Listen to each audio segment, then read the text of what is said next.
Hola a todos y bienvenidos nuevamente a la ciencia del éter. Esta vez vamos a retomar el tema de Victor Schauberger y repasar los elementos esenciales que sustentan toda su investigación. En este caso, estos elementos son el agua, el aire y cómo generar el movimiento apropiado en espiral para potenciar la vitalidad que genera en ellos. Por ejemplo, en el motor Repulsine, la energía iba con agua y con aire. Iba en dos discos, el de abajo era fijo y el de encima daba vueltas, y entonces se generaba como una energía de vórtice, y el aire ejercía como una presión hacia los lados, creando una especie como de fricción electrostática, y esta fricción es la que favorecía ese estado como de levitación y vitalidad en el aire y agua que circulaba en el motor Repulsine. Algo parecido, por ejemplo, como ocurre en los huracanes o ciclones, que es una mezcla de agua, de aire, con este movimiento en forma de vórtice, creando también mucha energía electrostática. También, como curiosidad, este es un tema que aún tengo que investigar más profundamente, pero hay muchas desapariciones, por ejemplo, en huracanes y ciclones, aparte de las evidentes, porque pasa y arrasa con todo, pero como que estimula que haya como una apertura dimensional cada vez que hay uno de estos elementos atmosféricos como huracanes, ciclones, tornados, etcétera, porque se crea el ambiente ideal para estimular como esta abertura dimensional. Otro tema curioso en la investigación de Schauberger es porque recordemos que Schauberger era guarda forestal y se pasaba días enteros en el bosque o semanas antes de regresar a casa. Dormía ahí, paseaba ahí, era su hogar, y tenía mucho tiempo para observar cómo funcionaba el entorno.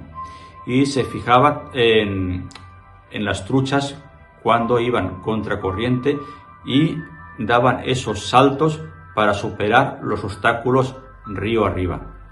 Se sabe de que, por ejemplo, la musculatura tanto de las truchas como de los salmones, cuando hacen esta remonta del río, con la musculatura sola que tienen, no es suficiente energía como para poder remontar ese río y hacer esos saltos que hacen, que parece que huelen cada vez que van para arriba. Él se fijó de que las truchas se alinean y se quedan como estáticas, paradas, en una especie como de flujo energético que él observó, como que había como unas trazas de luces brillantes que estaban en el interior del agua, y las truchas se alineaban en ese haz de luz, se quedaban como quietas un rato y luego ya como que agarraban un impulso y superaban esa pequeña presa, ese pequeño salto de rocas, de cascadas, para continuar su camino. Eso también ocurre con las rocas o piedras que son redondeadas, que están en el fondo del río, de que en ocasiones están como flotando, como levitando en el fondo marino, y solo ocurre en estas piedras redondeadas. Se ha investigado en el tema, aparte de lo que hizo Schauberger para seguir su investigación, y se sabe de que en la parte posterior de estas rocas se genera como unas burbujas de aire que empujan la roca hacia arriba y la sustentan en un estado como de levitación, suspendida ahí dentro del agua, y que a la vez le dan como un empuje en dirección opuesta a la corriente. Pues bien, esto es lo que observó también que ocurre con las truchas. También observó estas burbujitas de aire también acompañadas de ese haz de luz. Pues bien, aquí entra el tema de lo que se conoce como sonoluminiscencia. Invito a que busquéis este nombre, ya sea en Wikipedia o en diferentes páginas web, sonoluminiscencia. Ahí es cuando el sonido se convierte en luz. Bien, vamos a ver de qué se trata esta sonoluminiscencia. Este fenómeno la ciencia actualmente no tiene claro por qué ocurre, pero saben que ocurre. Y solo ocurre en el agua, es decir, en el mar, en los ríos, porque tiene que haber movimiento. Solo ocurre en agua en movimiento. Y es cuando se forman como burbujas de gas, de aire concentrado en el fondo del agua, que de repente se expanden, luego se contraen y de repente colapsan, creando un sonido. Eso es lo que ocurre con la sonoluminiscencia. Pues bien, este fenómeno es el que está asociado con el fenómeno que veía Victor Sauberger cuando veía esos haces de luz en el río. Y eso es esa energía vital que empuja a las truchas y a los salmones a hacer este tipo de saltos y proezas. Aquí lo importante es que tanto el aire como el agua circule en espiral, un flujo constante en espiral. Eso le da su máxima vitalidad. Como curiosidad, en Grecia está el Palacio de Nosos. En el Palacio de Nosos es característico porque tenía una canalización del agua muy avanzada para su época. Y todas las cañerías de agua que venían de los acueductos ascendían en la parte superior con unas cañerías de terracota que estaban en espiral. Y esta formación en espiral hacía que el agua automáticamente ascendiera en la parte superior. Y eso, pues, para la época es sorprendente, porque incluso en la época actual no hacen tuberías en espiral. Sigue siendo un tubo normal y corriente que circule el agua. No sé por qué en el paso del tiempo se olvidó esta tecnología de hacer las cañerías en espiral para forzar esta energía de ascensión del agua que vitaliza más este fluido. Luego también otro dato importante y básico que siempre repetía Victor Sauberger es la importancia de la temperatura del agua. Él recalcaba siempre que la temperatura óptima para la vitalidad máxima era de más 4 grados. Cuando el agua está a más 4 grados es cuando más vitalidad tiene.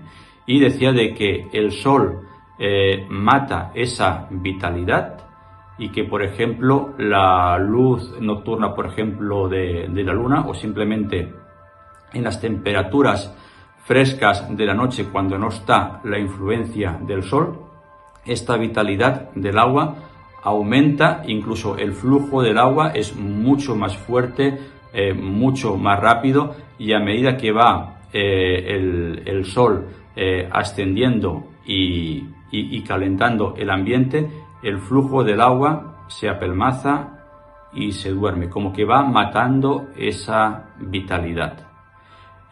Recordemos que incluso hasta los romanos, cuando hacían las famosas aguas termales, sabían de que si ese agua termal, ese balneario, no le ponían un techo, las propiedades de ese balneario desaparecían. Tenían que cubrirlas del sol para que ese agua de manantial conservara todas sus propiedades.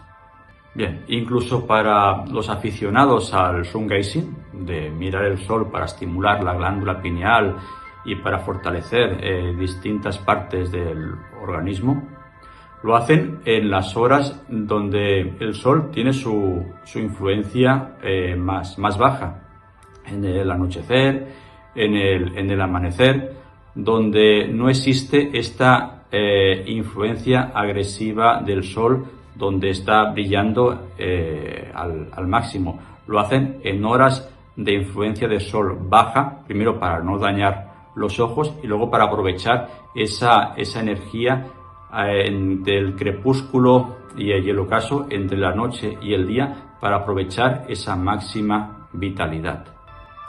Y luego también observar de que en nuestro cuerpo tenemos agua, tenemos aire, tenemos unos pulmones que nos facilitan la respiración, con lo cual nosotros también tenemos todos los elementos para que esta vitalidad fluya a través de nosotros. Nosotros tenemos un corazón, un sistema circulatorio, arterias y venas donde los fluidos como la sangre van como los ríos. Recordamos de que los ríos, para que tengan más vitalidad, tienen que tener esas curvas, esos movimientos curvilíneos y a veces en espiral, para que vayan agarrando más energía y más vitalidad. Si vemos el mapa del sistema circulatorio, perfectamente puede ser el mapa de un sistema fluvial, donde también los fluidos, la sangre, también pasa por estos movimientos giratorios para que agarren más vitalidad. Y en el sistema respiratorio sabemos que hay muchas técnicas de respiración que favorecen esta vitalidad. La más recomendada y la más efectiva que he estudiado e investigado, que favorece, por ejemplo, tanto la vitalidad como la estimulación psíquica, es el sistema buteico, que ya hablé de él en un video anterior sobre espionaje y ciencia psíquica, donde se experimentó los diferentes cuerpos de espionaje, tanto de la URSS como de Estados Unidos, pero principalmente de la URSS. Es donde se creó esta técnica buteico, que básicamente es una respiración nasal, que no sale ni entra el aire por la boca, y se aguanta un poco la respiración cuando sueltas el aire por la nariz. Pueden investigar por internet sobre esta técnica buteico, es muy recomendable. Inicialmente se creó para solucionar problemas de asma. De hecho, en el sistema de salud ruso actualmente se recomienda esta respiración para tratar el asma y funciona perfectamente, pero también se ha visto que funciona perfectamente para estimular la energía psíquica y hacer trabajos como de telepatía y estimular lo que es el tercer ojo. Bueno, aquí termina el vídeo de hoy. Espero que os haya gustado, y vemos que elementos tan básicos como el aire y el agua son básicos para la vitalidad. Recordemos que tanto el aire como el agua tienen hidrógeno en distintas proporciones, y el hidrógeno es lo que más interacciona con la vitalidad, y recordemos que el hidrógeno es el elemento más expandido por todo el universo en forma de plasma, y es lo que ayuda el primer elemento y básico que ayuda a generar vida en el universo. Pues bien, también lo tenemos en nuestro cuerpo y nos ayuda en nuestro desarrollo también espiritual.